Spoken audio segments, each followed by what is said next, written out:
Muy buenos días, muchísimas gracias mi querido Vicente por estar ya conectado con nosotros. Por ahí creo que vi también a Hobby Isma, muchísimas gracias por estar pendientes de la transmisión. De verdad que es un... Hola Vicente. Es un privilegio poder contar con ustedes y por supuesto con cada uno de quienes se van sumando poco a poco en el transcurso de este día. Carlos Díaz, muchísimas gracias, qué gusto verlo por acá. Hasta Huehue, un saludo muy cordial para usted. Y sí, efectivamente, Hobby Isma, muchas gracias ya por estar con nosotros y seguramente se irán sumando cada uno de nuestros hermanos que fielmente nos siguen en esta transmisión. Leonardo Sarabia también desde Bolivia, un abrazo fuerte para usted hasta allá. Y pues bien, vamos a comenzar porque el tiempo se nos pasa rapidísimo en estos hermosos estudios. Así que muchas gracias por cada uno de ustedes que de una u otra manera nos hacen saber de su interés, sus comentarios, su cariño expresado en mensajes, con los likes. Muchísimas gracias. Y pues yo además les quiero pedir por favor que además de esos likes nos ayuden a compartir. Es tan importante que la palabra del Señor pueda fluir con libertad y pues que podamos nosotros, los hijos de la luz, hacer uso de todas y cada una de las herramientas que nos da la tecnología. Hemos, por la misericordia del Señor, tenido tan buenos comentarios de personas que se han ido sumando de todas las latitudes y sabe, gracias a que ustedes y muchos hermanos han compartido los estudios, pues se van sumando cada vez más quienes están interesados y quienes pues el Señor va tocando sus corazones. Así que se recordarán que seguimos estudiando nuestro hermoso libro de Apocalipsis y nos hemos quedado por un breve tiempo ya dando inicio en este capítulo 7. Con anterioridad hemos hecho todo este recuento, hemos establecido ya ciertos parámetros de doctrina que son tan importantes, hemos hablado de tecnicismos hebreos, hemos platicado del vocabulario y le hemos dado un sentido histórico y por supuesto apuntando a la profecía que claramente está descrita en este libro. Así que si usted me hace favor y me acompaña con la lectura, yo daré inicio en el capítulo 7 de Apocalipsis. En mi caso la versión es Reina Valera, pero sírvase utilizar la que a usted le convenga. Algunos hermanos y hermanas me han preguntado qué versión es la mejor versión y déjeme decirle que todas las versiones son las mejores versiones. Realmente, cuando nosotros entendemos, y de eso vamos a platicar en breve, cómo se ha ido dando esta cuestión de la traducción y la cercanía de los idiomas, que no puede darse en un sentido estricto literal, entonces entendemos que la mejor versión son muchas versiones porque nos ayudan a tener esta idea. Saludos, Saúl, también amigo querido, un abrazo para ti, donde quiera que te encuentres. Qué bueno que estés conectado con nosotros. Así que, le decía, en mi caso yo utilizo Reina Valera porque es la versión más conocida, la más común, pero déjeme recomendarle que el texto de la versión de Jerusalén es un texto bastante bien acercado, si se puede decir de esa manera, al texto original, en cuanto no solo a la lingüística, sino también en cuanto a la cuestión cultural. Así que es importante, podemos hacer un estudio consultando también esta versión y viendo cómo está traducido. Otra versión que también es útil es la versión de Reina Valera 1909, que en muchos casos aclaran versos que son dificultosos, tal y como lo hemos visto aquí. De hecho, el día de ayer, justamente para aclarar un verso de la carta a los hebreos, utilizamos esta versión 1909, Reina Valera, son muy apropiadas. Por supuesto, es importante tener a mano cuando usted se dedica a hacer un estudio serio, un estudio sistemático, un estudio metatextual de las escrituras, que tenga a mano buenos diccionarios. Y yo le puedo recomendar el diccionario Strong y también la concordancia Strong. También la concordancia Vine es muy útil y déjeme decirle que existe también a la mano y de manera gratuita en las redes. Usted puede poner en su buscador y puede descargar la herramienta eSword como espada. Usted la instala en su computadora y ahí entonces se dará cuenta que puede acceder a no sé cuántas versiones de la Biblia, puede acceder a los diccionarios que yo le estoy platicando, puede acceder también a la escritura hebrea, a la contextualización cultural. Es decir, es una herramienta muy, muy útil y beneficiosa. Así que otra herramienta que es importante también es, y también usted lo puede hacer a través del buscador de Google, y es poner la Biblia interlineal. Usted nada más pone Biblia interlineal, pone el pasaje que usted quiera aclarar, inmediatamente ahí le sale la transcripción en el español, le sale el diccionario Strong y le sale también la forma en la cual está escrita. Son herramientas verdaderamente importantes que todo buen estudiante de la palabra, que le gusta hacer una hermenéutica, una exégesis profunda, puede utilizar. Un abrazo fuerte para mi muy amada Silvita Porres de Ibarra. Qué bueno que estés aquí conectado con nosotros. Y Pastor Bernal Usúa, siempre es una bendición tenerlo con nosotros. Gracias por estar conectados. En cuanto a la Vulgata, déjeme decirle que en el caso particular mío, no me gusta mucho utilizarla porque esta es una traducción de traducciones. Y si bien es cierto, el latín fue utilizado en la época incluso de Jesús, pues sabemos que dista mucho del significado propio en cuanto a los tecnicismos hebreos y en cuanto a al propio uso de las palabras de acuerdo a la teología hebrea. Esta es la razón, pero pues podría ser una herramienta para ampliar los conocimientos y ver de qué manera se tradujo al latín y por supuesto luego al castellano. Así que, como le repito, ¿qué versión es la mejor? Todas las versiones son las mejores versiones. Otra que es también útil para el caso de hacer las referencias bíblicas, usted puede utilizar también la Biblia Kadosh, la versión Kadosh. Esa también está de manera gratuita en el internet y usted puede descargarla y utilizar, porque sí utiliza en muchos casos la transliteración de las palabras al español. ¿Qué es una transliteración? Es la forma en la cual nosotros escuchamos cómo se dice una palabra y se escribe de acuerdo al lenguaje al cual usted y yo hablamos. En este caso es el español. Así que lo hacemos de acuerdo a nuestra escritura, nuestro abecedario, de acuerdo a nuestra ortografía, y es únicamente poner en palabras o en letras lo que se escucha. Esto es una transliteración. ¿Qué es un acercamiento? Un acercamiento lingüístico es cuando nosotros tomamos la palabra en un idioma y no tenemos un par exacto en el otro idioma, sino únicamente una palabra que tiene un concepto semejante al del idioma que necesitamos traducir o transliterar. Tal es el caso, por ejemplo, de la palabra palabra.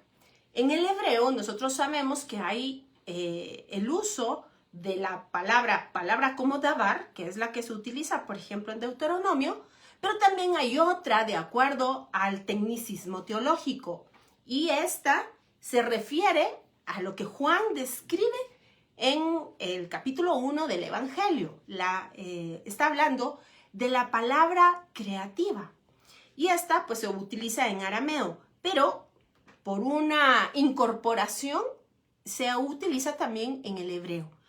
Pero fíjese usted que como el Evangelio está escrito en griego, la palabra que se utiliza claramente es la griega. Ahora bien, la palabra que se utiliza es logos. Y déjeme leerle el texto. Vamos a ir a Juan capítulo 1. Me estoy tomando el tiempo porque finalmente algunos de ustedes me han preguntado precisamente por estos términos, y es importante que los tengamos claros a la hora de hacer un estudio serio. Así dice, en el principio era el logos, dice de acuerdo al original griego. Pero si nosotros hacemos este viaje lingüístico al hebreo, debiésemos decir el davar.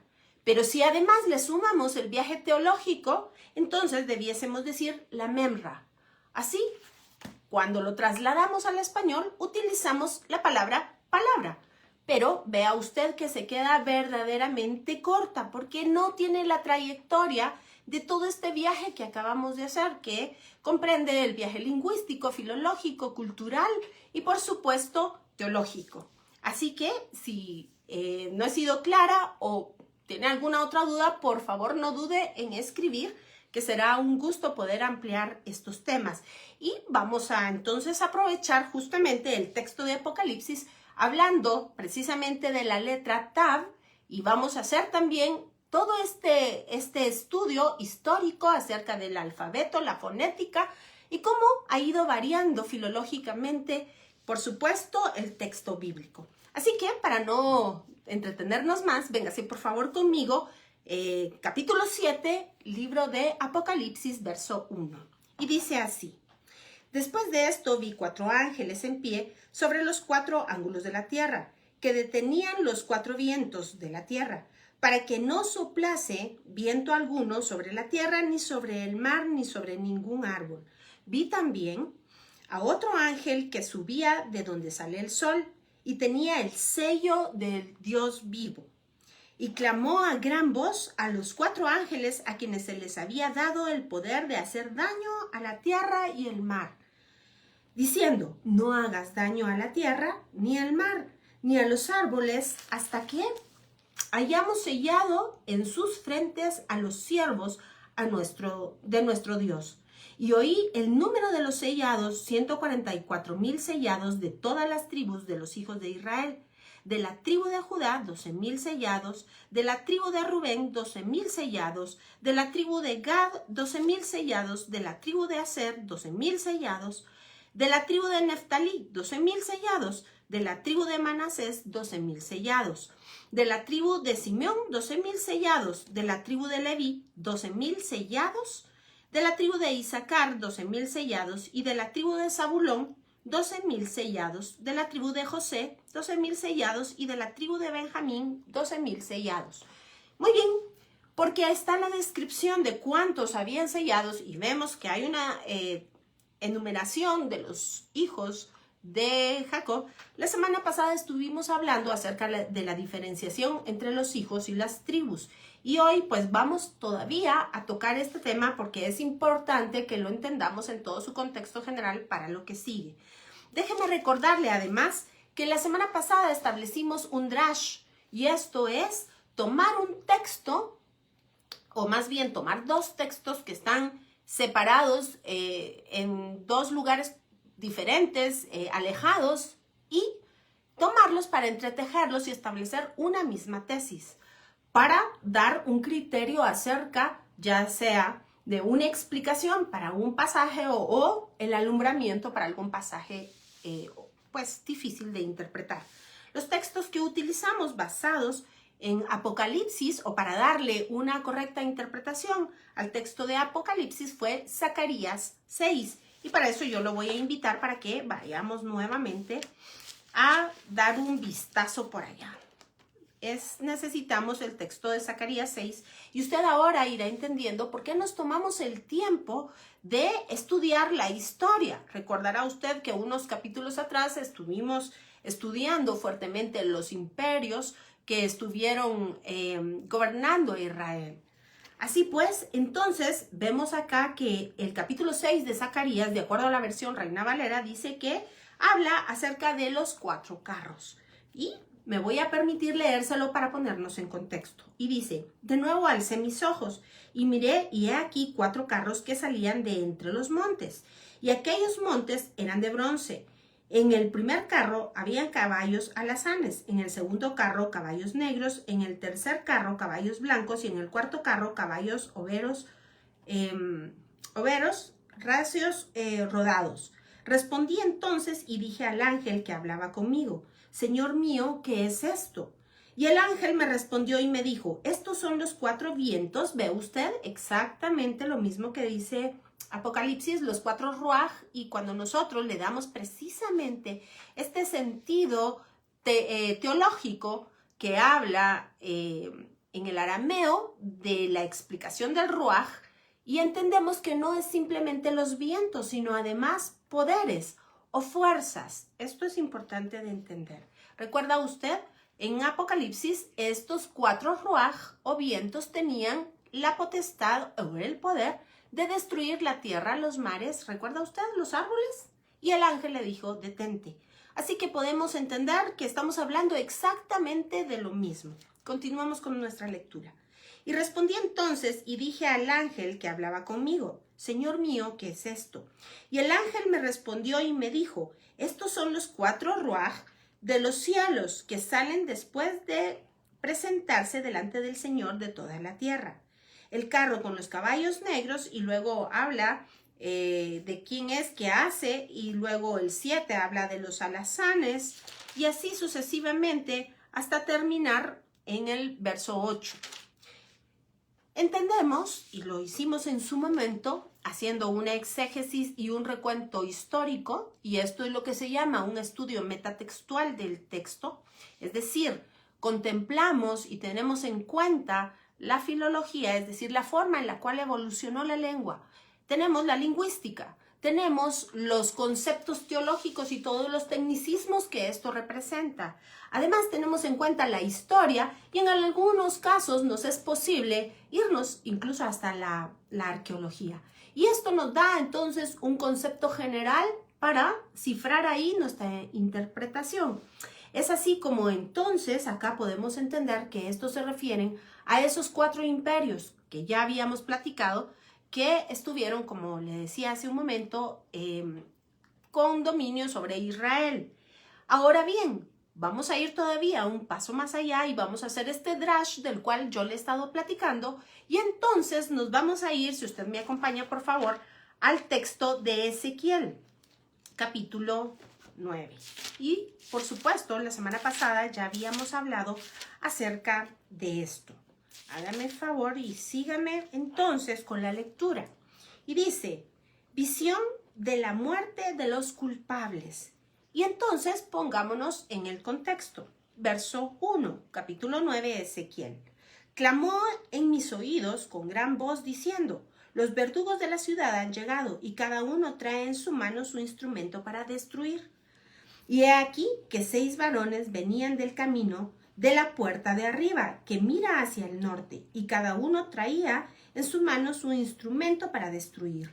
Y entre ellos había un varón vestido de lino, el cual traía en su cintura un tintero de escribano.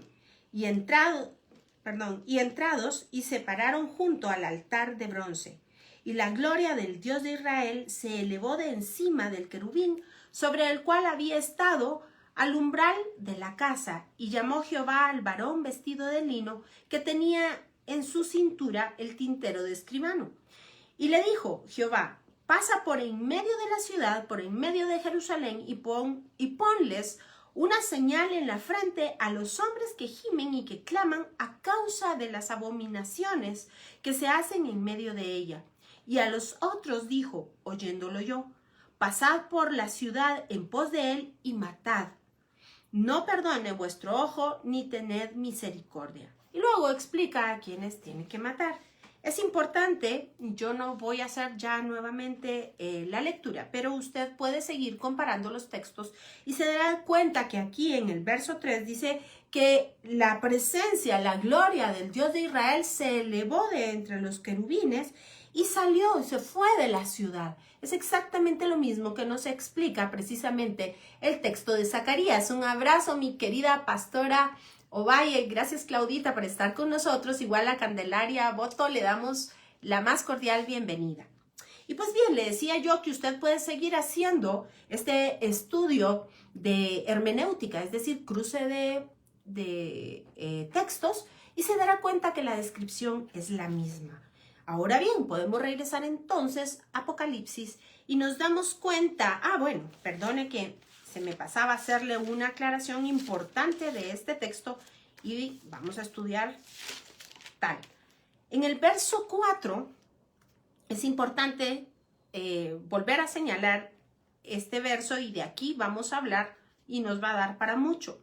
Y dice, y le dijo Jehová: pasa por en medio de la ciudad y por la ciudad de Jerusalén y ponles una señal en la frente. Y vimos que la palabra para señal es tav.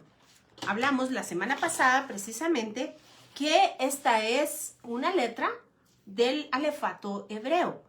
Y la semana pasada estuvimos platicando brevemente acerca de este alefato. Hoy le quiero yo ampliar un poco la explicación porque algunos de ustedes pues finalmente me preguntaron al respecto. Déjeme contarle, tal y como le decía la semana pasada, que en sus inicios el idioma hebreo era más bien un dialecto que no tenía un sistema propio de escritura. Es así como entonces estos tomaron el alfabeto fenicio y lo adaptaron para su idioma. Y me va a disculpar que no tengo a la mano, guardé y se me pasó volverlas a sacar. Vamos a ver si las tengo por acá. Y yo para poderle enseñar cuál es la diferencia de los textos, pero les sigo contando. Resulta ser entonces que este tipo de escritura se utilizó hasta el siglo II. Es así como podemos encontrar que las inscripciones del templo de Jerusalén se encontraban precisamente marcadas con este tipo de escritura. Esta escritura se le llamó también Piniki, o Ketav Rahatz, o Ketav Da'at. Y esto es lo que se ha llamado últimamente, o se ha dado en llamar como paleo-hebreo, que si nos vamos a su sentido literal, hemos de decir que no es correcto. La forma correcta de llamarla es escritura fenicia o Piniki. Déjenme ver. Ay, los perdí. Bueno, aquí tenemos algo. Aquí está. Muy bien. Este es el paleo-hebreo. Este es lo que nosotros llamamos ahora como paleo-hebreo. Yo le contaba a usted que de esta manera fue la forma en la cual Moisés escribió la Torá. Pero luego vemos que surgió este otro tipo de escritura. Usted puede verlo acá. Fue mutando y esta precisamente es la tabla. Aquí tenemos, yo a usted le había enseñado la semana pasada, toda esta escritura es lo que hoy día se llama o se conoce como paleo-hebreo, pero que en su sentido real o en su nombre correcto es la escritura Piniki o, como le digo, Ketav Rahatz o Ketav Da'atz. Es importante entender que esta se utilizó, como le decía, incluso en todos los utensilios y todo el mobiliario del templo de Jerusalén hasta, por supuesto, usted sabe, el templo fue destruido en el año 70, pero la escritura todavía se utilizó hasta el siglo II de nuestra era. Es importante entender que esta se llamaba las grandes letras por el sentido propio que tiene de importancia. Cuando los judíos quisieron separarse o distinguirse, por decirlo, o diferenciarse de los samaritanos, y esto obedece, nos tendríamos que ir a la separación de las dos casas de Israel, de Judá y la casa de Israel. Recuérdese usted que dos tribus quedaron asentadas en lo que se conoce como la ciudad de Jerusalén, y estas fueron precisamente los judíos o los descendientes de Judá y los descendientes de Benjamín o los benjaminitas, mientras que todas las otras 10 tribus se colocaron en el norte de Israel. Después vinieron los asirios, los diseminaron y bueno, de todo esto hemos tocado ya en otros videos este tema, pero algunos de ellos se ubicaron en Samaria. Y de aquí usted podrá entender la importancia de estudiar la Biblia de manera metatextual, porque no podemos entender por qué el antagonismo entre judíos y samaritanos que se describe en la Biblia si no le damos un vistazo a toda la historia. Y yo lo estoy haciendo hoy de manera muy rápida. Pero fíjese usted que siendo entonces los que se asentaron en Samaria, que luego se conocieron como samaritanos y de los cuales hay distintos tipos también, pero en términos generales es importante saber que eran también los descendientes de estas tribus de Israel, que conocían al único Dios vivo, al Dios de Abraham, de Isaac y de Jacob, pero que por haberse asentado en esos lugares tomaron costumbres paganas. Y esta es la razón por la cual los judíos asentados en Jerusalén los detestaban a muerte, porque no entendían cómo habían podido alejarse del Dios de Israel. Y de aquí también es importante entender que se generan entonces los descendientes de Efraín, de lo cual estaremos hablando en breve, y que por consiguiente son las ovejas perdidas de la casa de Israel. Vea usted cómo es de importante seguir la pista histórica de todo esto. Pero bien, le decía en cuanto a la escritura que cuando los judíos quisieron diferenciarse entonces de los samaritanos, entonces adoptaron la escritura aramea o asiria. Y esta es la escritura cuadrada que se usa hasta el día de hoy. Es aquí entonces cuando vea usted que el Talmud de Babilonia describe, le voy a decir el nombre del tratado, permítame un momento, en el tratado Yadai, en el capítulo 4, en la Mishnah o la explicación del verso 5, y dice que un rollo de la Torah escrito con la escritura cuadrada, la que usted y yo conocemos, que se conoce hoy como la escritura hebrea, porque déjeme además decirle que únicamente la utilizan los hebreos y el yiddish. Entonces, aunque en su sentido concreto la escritura hebrea no es realmente hebrea, sino más bien es asiria, pues se le ha dado el nombre de escritura hebrea o escritura cuadrada. Y usted seguramente habrá visto que algunos rabinos, cuando están leyendo los rollos de la Torá, utilizan un puntero que tiene como una manita ahí.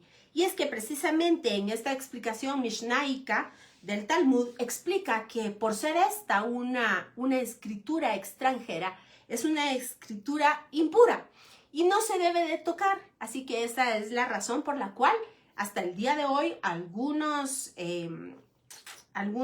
¿qué le puedo decir? Porque no es correcto decir sectas, pero algunos grupos de estudiosos hebreos utilizan esta manita para poder ir señalando el texto que van leyendo. Así vemos cómo ha ido cambiando del alfabeto fenicio hasta el alfabeto cuadrado. Pero es importante además entender algo. Y es que fíjese usted que además existe el alfabeto griego, que es de suma importancia en el estudio metatextual del texto bíblico. ¿Por qué razón? Porque resulta ser que todo el Nuevo Testamento está escrito precisamente en griego. Y déjeme contarle que hubo también una evolución de las letras. Y es así como usted podrá ver aquí cómo las letras fueron variando en su sentido tanto fonético y además escritural. Pero déjeme contarle, aquí hay una traslación hasta el hebreo cuadrado. Pero resulta ser que de la misma manera, surgiendo desde el abecedario fenicio hasta llegar al hebreo, sería del fenicio al hebreo y luego el griego también surgió este cambio. Así podemos ver que la letra Aleph vamos a ver, se la voy a mostrar, aunque la tengo yo aquí muy chiquita, dio paso, no sé si usted la podrá ver, aquí está todo el abecedario fenicio, la letra Aleph dio paso, esa es esta, si la giramos a la letra A del alfabeto griego. Igual la letra Beit del alfabeto fenicio dio paso así a la letra beta. Y la letra Gimel dio paso a la letra gamma. Y es por esta razón que todas estas lenguas semíticas y todas estas lenguas antiguas pues tienen un gran común denominador histórico, lingüístico, filológico, que es importante poder entender para el estudio correcto de las escrituras. Espero entonces haber ampliado un poco en cuanto a los temas históricos, filológicos, lingüísticos de nuestro estudio, porque nosotros ciertamente nos apegamos mucho a estos temas para poder dar, como repito, esta exégesis al texto bíblico. Un abrazo fuerte, Sandrita, gracias por estar con nosotros. Dina Rodríguez, también desde América del Sur, muchísimas gracias. Y muy bien, continuamos entonces haciendo este drash.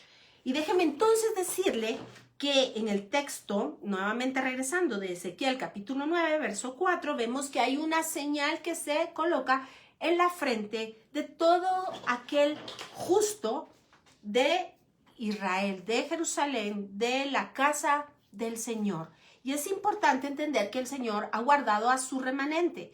Y de esto vamos a estar hablando más ampliamente cuando lleguemos a nuestro texto del capítulo 12 de Apocalipsis. Recordará usted que hay una mujer que está pariendo y que está dando a luz a un hijo varón. Y por supuesto sabemos que el enemigo quiere devorarlo. Esto también nos trae a consecuencia aquel texto de Génesis, recordará usted, Génesis 3, versículo 15, del cual estuvimos hablando la semana pasada e hicimos referencia a precisamente el pecado. Y recuerda usted todo lo que Dios le habló a Adán y a Eva a causa de este pecado. Adán y Eva fueron destituidos, fueron sacados del jardín del Edén, donde tenían una relación íntima con el Señor. Y es que entender esto es fundamental para poder entender toda la historia de salvación descrita en la Biblia, desde Génesis hasta Apocalipsis. Recuérdese usted que la palabra pecado va más allá de la mera transgresión a las instrucciones de Dios, sino en su sentido más o en su sentido intrínseco. Quiere decir desconfiguración. Es así como el hombre quedó desconfigurado totalmente e incapaz de poder tener una relación con Dios. Y esto como consecuencia dio la transgresión de la instrucción. Esto es fundamental, esto es importante. Y entonces la profecía bíblica ya descrita, Abel Palacios, bendiciones hasta Huehuetenango también. Muchísimas gracias por estar conectados con nosotros. Y pues le decía que esto entonces es indispensable entenderlo porque es lo que se nos explica al final de la Biblia, en Apocalipsis 21 y 22, esta nueva configuración. Nada inmundo, es decir, nada desconfigurado entrará en la Nueva Jerusalén. Solo aquellos que hayan vuelto a ser configurados por medio del sacrificio salvífico de Jesucristo en la cruz. Y aquellos que tengan, por supuesto, habilitada la posibilidad de poder vivir en santidad. ¿Cómo se logró esto? Pues primero habiendo sido lavados por medio del sacrificio de Cristo y luego sellados con el sello del Espíritu Santo. Nos lo describe Efesios en el capítulo 1.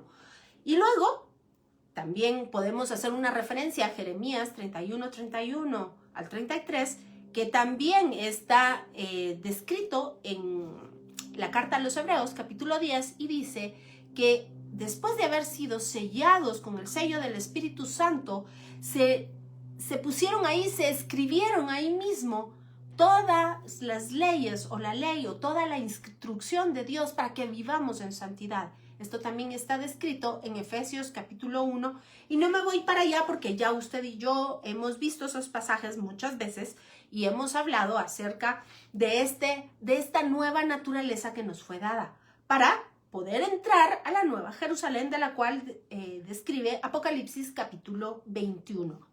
Perdón, le decía, nada inmundo podrá entrar, solamente aquellos cuyos nombres estén inscritos en el libro de la vida del Cordero. Por supuesto, porque hemos sido lavados con su sangre. Y esto es verdaderamente importante entender. Así que recuerde usted que en cualquiera de los casos, siempre el Señor ha cuidado a su remanente fiel. Y es así como nos lo describe entonces en Ezequiel capítulo 9, verso 4, con la marca que por supuesto está descrita también en Apocalipsis. Así que el tiempo se nos va caminando y yo lo invito por favor a que regresemos entonces a nuestro texto de Apocalipsis 7 para ampliar también acerca de lo que la semana pasada estuvimos hablando. Así que ya vimos que verso 3 le dice el ángel a los 4 poderes o a los 4 ruaj que están parados en las 4 esquinas del mundo, que no hagan daño hasta que sean sellados los siervos, y al decir siervos me refiero a los hijos del Dios vivo, en sus frentes, ¿verdad? Ahora verso 4. Y oí el número de los sellados, 144,000 sellados de todas las tribus de los hijos de Israel. La semana pasada estuvimos platicando, y muchas gracias por todos sus comentarios, acerca de precisamente poder establecer doctrina, poder entender, porque algunas veces nosotros hablamos creyendo que es la misma cosa cuando nos referimos a los hijos o a las tribus, y esto establece ciertos patrones importantes para el entendimiento correcto. La semana pasada estuvimos hablando entonces que los hijos de Israel o los hijos de Jacob, recuérdese usted que Jacob sufrió un cambio de nombre y el Señor le puso por nombre Israel. Son 12 los hijos. 4 fueron las madres de estos hijos. Recuérdese usted que su primera esposa fue Lea. Él quería a Raquel y pues le dieron gato por liebre, diríamos en buen chapín, y le dieron a la hermana mayor. Con la hermana Raquel y despreció a Lea. Y esta es la razón por la cual Dios permitió que Lea se llenara de hijos. Dios honró a Lea, a la mujer, a la primera esposa de Jacob. Y Raquel estaba imposibilitada de tener hijos. Es así como entonces Raquel, pues, por supuesto, ya se había casado con las dos, pero Raquel le da a su sierva Bilha. Y esta es la criada de Raquel. Y Jacob tiene 2 hijos con ella, son Dan y Neftalí. Entonces Zilpa, y todo esto se lo estoy contando muy rápidamente, pero usted se puede ir a buscarlo en las escrituras y podrá ver estas historias que verdaderamente son lindas y podemos entender muchísimas cosas a través de ellas.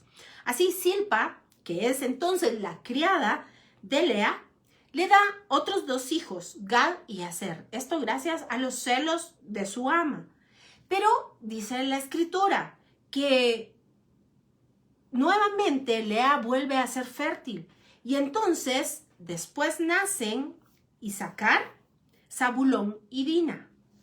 Y finalmente la muy amada esposa Raquel, la última esposa, le da a luz 2 hijos, José y Benjamín, y recordemos que muere en el parto de Benjamín.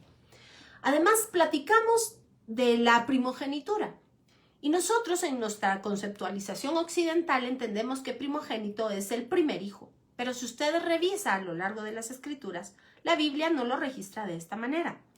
El primogénito es el más apto para esa función.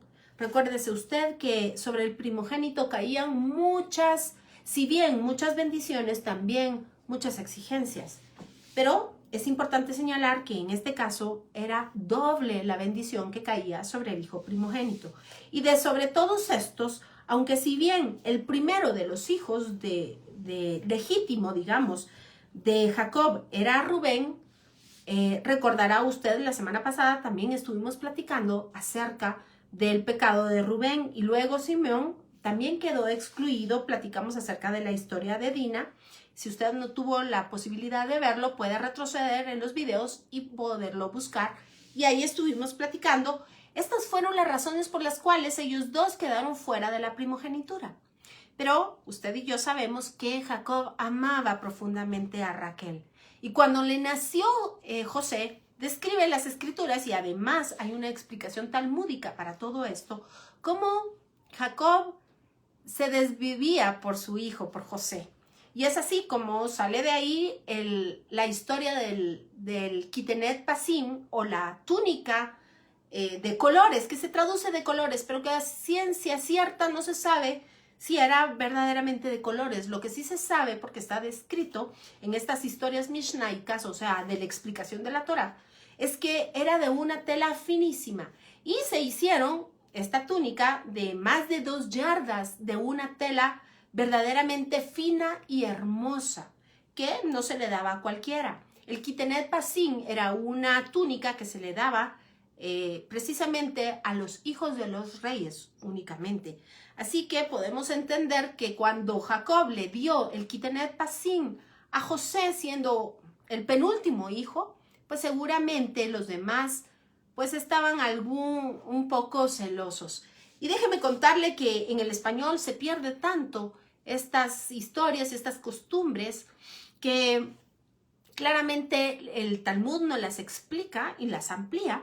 Y fíjese usted que a veces nosotros al leer de manera con nuestro pensamiento occidental esto, creemos que los hijos de Jacob eran un poco impulsivos o malos, o déjeme decirle que esa era la impresión que yo tenía. Y al contrario de eso, nos explica la historia talmúdica que eran hombres de bien, que eran hombres que sí, ciertamente tenían algún celo, pero porque su papá se había desbocado en cuidados y en amor hacia José y por supuesto después hacia Benjamín. Esto se lo cuento brevemente como una amplitud de todos estos textos. Pero la semana pasada entonces entendimos que José era el hijo primogénito de las 12 tribus de Israel, al cual le tocaba doble porción. Recuérdese además que hablamos acerca de la bendición que Israel le da a los 2 hijos de José, a Efraín y a Manasés, que cruza las manos, y pues de esto hay una gran explicación, hermosa explicación, y déjeme decirle que seguramente de por ahí venimos usted y yo, que somos las ovejas perdidas de la casa de Israel. En cuanto a los hijos, sabemos que son 12, pero en cuanto a las tribus, hablamos que entonces se quita a José y se ponen a los 2 hijos. Déjeme decirle, y vamos a aclarar el texto de Apocalipsis, en el cual se han hecho una serie de lucubraciones. Y es que si bien en Génesis aparece Adán, porque es uno de los hijos de Jacob, de Israel, ciertamente en el texto de Apocalipsis que acabamos de ver, si usted ha sido acucioso, se dará cuenta que no aparece Adán. Y entonces esto ha dado paso para hablar acerca de la simiente de Satanás y que viene precisamente del texto bíblico de Génesis 3:15, cuando dice el Señor, y la simiente de la mujer te herirá en la cabeza y tu simiente te herirá en el calcañar. Es importante entender que sí, efectivamente se habla entonces de una simiente maligna, pero es importante también decir que esta situación debe de abordarse más bien desde un punto de vista teológico.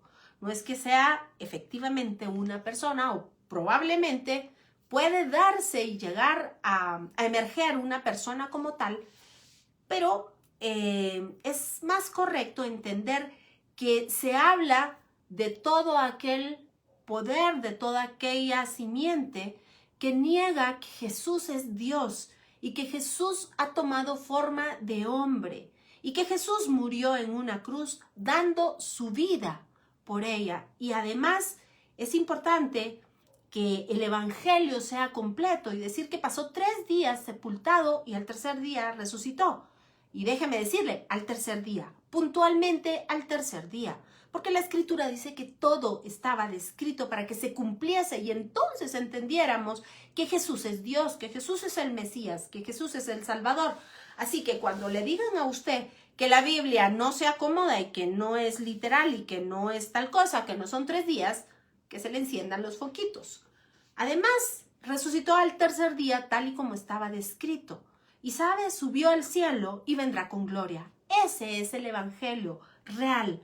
Cualquiera que diga otra cosa fuera de esto, pues usted sabe, es el espíritu del anticristo. Y hay que tener mucho cuidado porque en estos tiempos usted puede oír una serie de doctrinas por más descabelladas y terribles. Es tremendo y pues está descrito en Timoteo, está descrito en Santiago. Estos son esos últimos tiempos. Porque además Juan, recuérdese usted que dice Pablo, el misterio de la iniquidad ya está en acción. Por supuesto, estuvo en acción desde Génesis. Mi querida y muy amada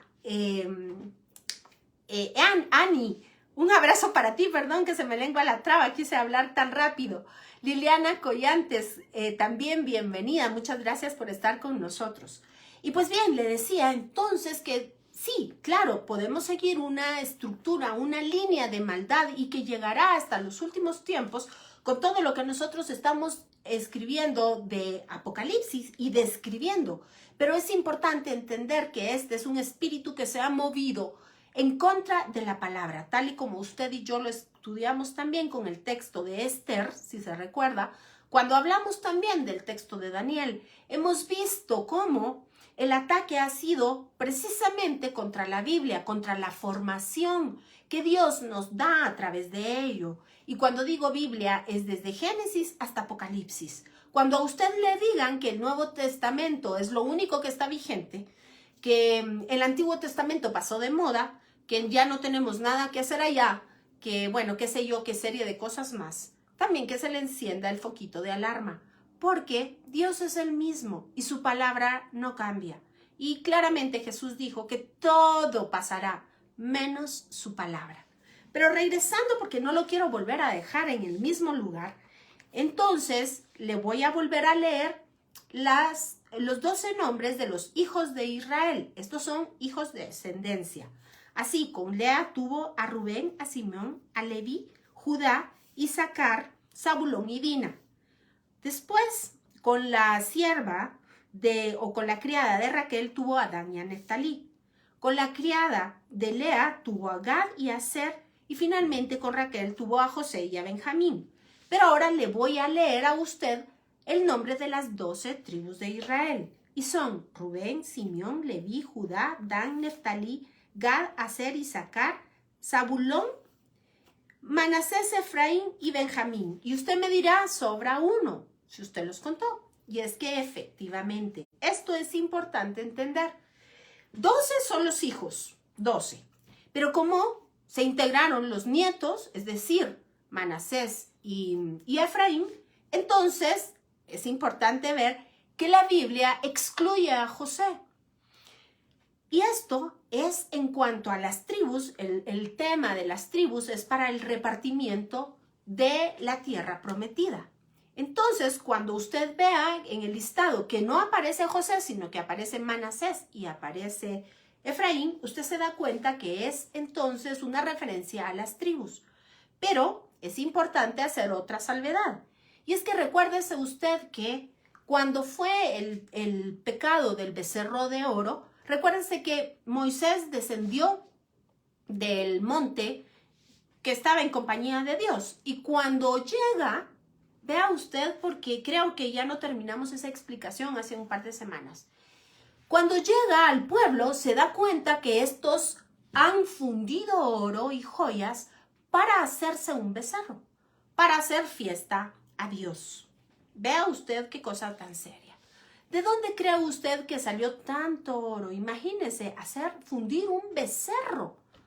¿De dónde salió tanto oro? ¿De dónde salió tanta plata? ¿De dónde salió tanta riqueza? Pues si usted regresa a Éxodo capítulo 13, usted verá que Dios les había anunciado al pueblo de Israel que los sacaría con mano poderosa, con brazo fuerte y extendido, y además cargados de riquezas y de bienes. Y es así como le dice, y el hombre pedirá a su vecino y la mujer le pedirá a su vecina que les den oro, plata, riquezas, joyas, ganado, en fin, salieron llenos de riqueza de Egipto. Y ¿saben? Los egipcios no solo les dieron las riquezas, sino además les agradecieron que se las llevaran y que se fueran. Así es como es importante que podamos ver cómo Dios nos llena de dones y de riquezas, igualmente cuando fuimos sellados por el poder del Espíritu Santo, y depende de nosotros usarlas de buena manera para darle la gloria al único que es digno, a Dios Todopoderoso. Porque vea usted que estos funden el becerro de oro. Pero más adelante, también en el libro de Éxodo, usted se puede ir a los capítulos 30, 33, y usted verá que también había quedado una reserva, y esa Dios la utilizó, mandó a su pueblo para levantar tabernáculo, es decir, el propio lugar del trono de Dios sobre la tierra. Vea usted la diferencia. Pero regresando a la historia del becerro de oro, recuérdese usted que Moisés verdaderamente se airó, se enojó con un celo santo. Por supuesto, habían apenas recibido la presencia del Dios Todopoderoso en Sinaí cuando les entregó las tablas. De hecho, Moisés quiebra las tablas al ver esto. Y esto, por supuesto, tiene un significado enorme, profético, escatológico, un significado hermoso en nuestro Mesías. Pero ¿saben? Quiebra las tablas y entonces Dios mismo les manda que maten a todos aquellos que sirvieron a un ídolo, a otro Dios con D minúscula. Y recuérdese usted que los únicos que obedecen son los levitas, son los que se encienden en fuego y la descripción es clara. Matan niños, matan hombres y mujeres los cuales sirvieron a esta deidad. Y es por eso y esto es también vital en cuestión de doctrina, que entendamos, Dios quería, tal y como describe Éxodo 19, que fuesen un pueblo santo. Y déjeme que se lo busque, porque este es el punto focal de todas las escrituras, de ese pacto que Dios estableció con su pueblo y por supuesto con usted y conmigo. Esta es la razón de que Jesucristo mismo haya venido a morir y a morir por nosotros. El texto es Éxodo 19, verso 5. Todo esto era el llamado, el objetivo para el pueblo de Israel y por supuesto, usted y yo, porque sabemos ahora que seguramente somos de ese linaje también escogido, que venía a través de la tribu de Efraín. Luego platicaremos más profundamente de esto, pero así que usted también puede sentirse identificado con este texto. Nosotros somos esas ovejitas perdidas de la casa de Israel, de las cuales habló Jesucristo y que está narrado en el Evangelio. Regreso, texto de Éxodo 19:5. Ahora pues, si diereis oído a mi voz y guardareis mi pacto, vosotros, oiga bien esto, vosotros seréis mi especial tesoro, dice el Señor, sobre todos los pueblos, porque mía es toda la tierra. Y vosotros me seréis un reino de sacerdotes y gente santa. Estas son las palabras que dirás a los hijos de Israel. Vea usted que no dice a los levitas nada más, dice a los hijos de Israel, es decir, a todos los descendientes de estas 12 tribus. ¿Pero qué sucedió? Si usted continúa caminando las escrituras, verá que inmediatamente después viene eso, precisamente el pecado del becerro de oro. Y es aquí cuando entonces se circunscribe el sacerdocio a Leví y al pueblo levita. ¿Por qué le aclaro todo esto? Porque de eso se trata el libro de Apocalipsis, en cómo el Señor nos vuelve a injertar, cómo el Señor nos vuelve a configurar, cómo vuelve a poner sus leyes, cómo vuelve a poner su ADN en nosotros para que podamos vivir en la Nueva Jerusalén. Pero es que además esto incluye el sacerdocio santo, el linaje santo, ahí incluye toda esta nueva naturaleza que nosotros bien hacemos en entender, porque si no, no sabemos cuál es la esperanza, tal y como lo describe Hebreos, la esperanza a la cual hemos sido llamados. Es Efesios, capítulo 1, para que comprendamos esa esperanza, y yo se lo voy a leer en un momento. Es así como entonces, a manera de una prefiguración, de una sombra de lo que se describe en Apocalipsis, tenemos el tabernáculo con las 12 tribus de Israel alrededor. Pero, si usted, como le había dicho, usted ha sido acucioso, verá que son 13. Y es que son 12 teniendo en cuenta a los 2 hijos de José, pero la tribu levita es la que vive alrededor exactamente del tabernáculo, es decir, más cercano. Y es así como entonces están situados en la entrada el campamento de Moisés y de Aarón. Aquí no está dibujado, pero debiese hacerse una aclaración. Alrededor están todos los levitas y luego también a la entrada, vea usted, esto también es una prefiguración hermosa, a la entrada del tabernáculo está situado Moisés y está situado Aarón. El tiempo se me está terminando, pero quiero antes de esto hacerle otra aclaración. Si usted ve entonces los textos de Apocalipsis del 5 en adelante, se dará cuenta que están descritas las tribus, no los hijos. Y esto es importante, quiero además contarle, porque como le decía al principio de nuestro estudio del día de hoy, le voy a robar un par de minutos más, pero no quiero que se me quede esto en el aire. Es importante entender que en el español desaparece Dan. Usted lo puede buscar y se dará cuenta que Dan no está. Pero esto seguramente fue un error de traducción o de transliteración, porque efectivamente en Génesis aparece el nombre de Dan. Y se han hecho una serie de conjeturas que si de Dan vendría el anticristo y una serie de cosas que no tienen ningún fundamento teológico como tal cosa. Shalom, apreciado apóstol José Enrique Pérez, muchísimas gracias por estar con nosotros. Le agradecemos mucho su sintonía. Y pues bien, entonces es importante entender qué pasó con Dan. Y déjeme decirle que para eso hacemos nosotros un estudio de crítica textual, que es importante entender qué quiere decir.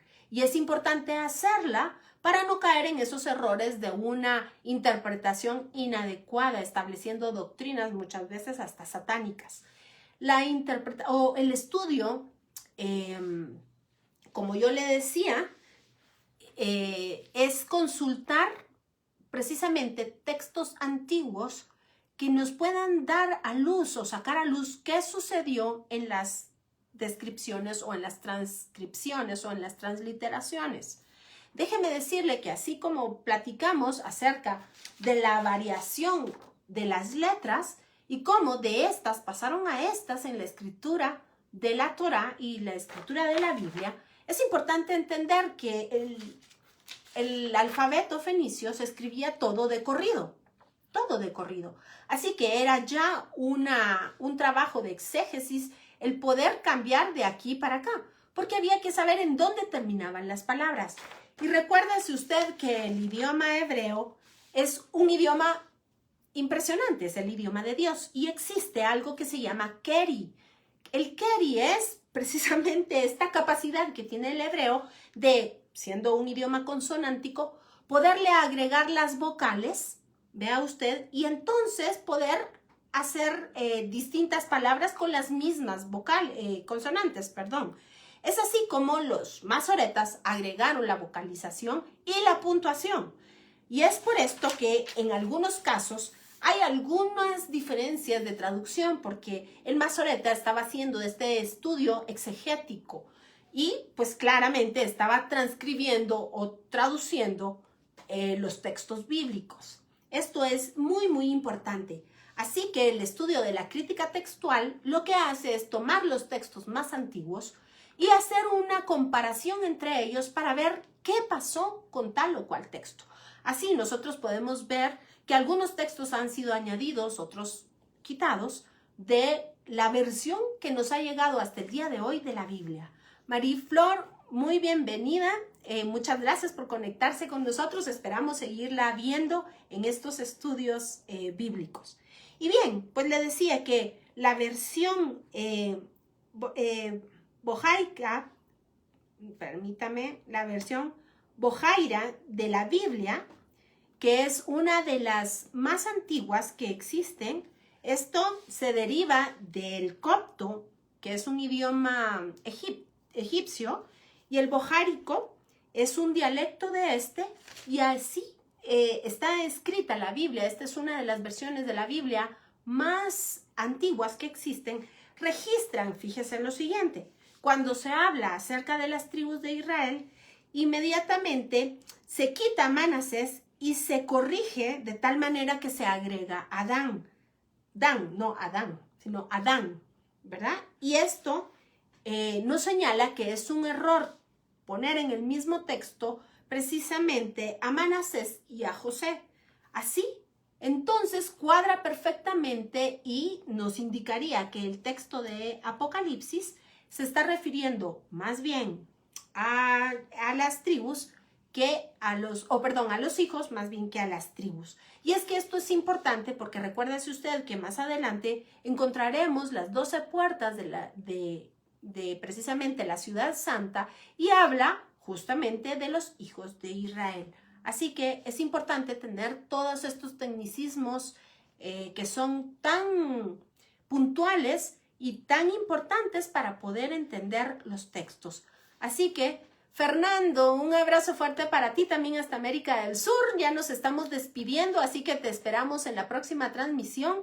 Queremos saber de cada uno de ustedes. Sean bienvenidos a nuestra comunidad. Así que los esperamos el día jueves con esa preciosa explicación del libro de Josué que el ingeniero y pastor Alfonso Ledesma nos está dando en horarios de 7 a 8 de la noche. Horario, por supuesto, Guatemala, Centroamérica, México. Y pues queda, para que usted lo pueda ver en diferido, queda grabado en el muro de Facebook de Escuela Superior El Olivo. Si no nos ha dado like, por favor, suscríbase, denos like, active la campanita y le suplico, por favor, que nos ayude a compartir los estudios que bien pueden endulzar la vida de muchas otras personas. Así que déjeme contarle además que la semana entrante creo que no vamos a transmitir en día miércoles, solamente día martes. Escríbame, por favor, si usted va a estar descansando, vamos a evaluarlo. Pero algunos me escribieron que no se quieren perder la lección, entonces que lo dejemos en suspenso. Vamos a ver qué haremos. Creo que les vamos a hacer caso y vamos todos a tomarnos un descanso. Recuérdese que Pesaj da inicio el 27 al caer el sol y son días verdaderamente santos. Ya no platicamos, ya no nos dio tiempo a hablar de esto, pero lo hemos hecho todos los años y el día martes, si usted quiere saber, vamos a hablar brevemente también de la conmemoración de Pesaj, panes sin levadura o hamatzot y bikurim o primicia de primeros frutos. Así que todo esto, por supuesto, desde la perspectiva de, claro, la revelación de Jesucristo, quien es Dios y es nuestro único Salvador. Así que le dejo un abrazo fuerte, que el Señor le bendiga, le guarde, que haga resplandecer su rostro sobre usted. Lo espero el día de mañana con el Pastor Ledesma y por favor, denos un like y compartan nuestros estudios. Muchas gracias. Nos vemos.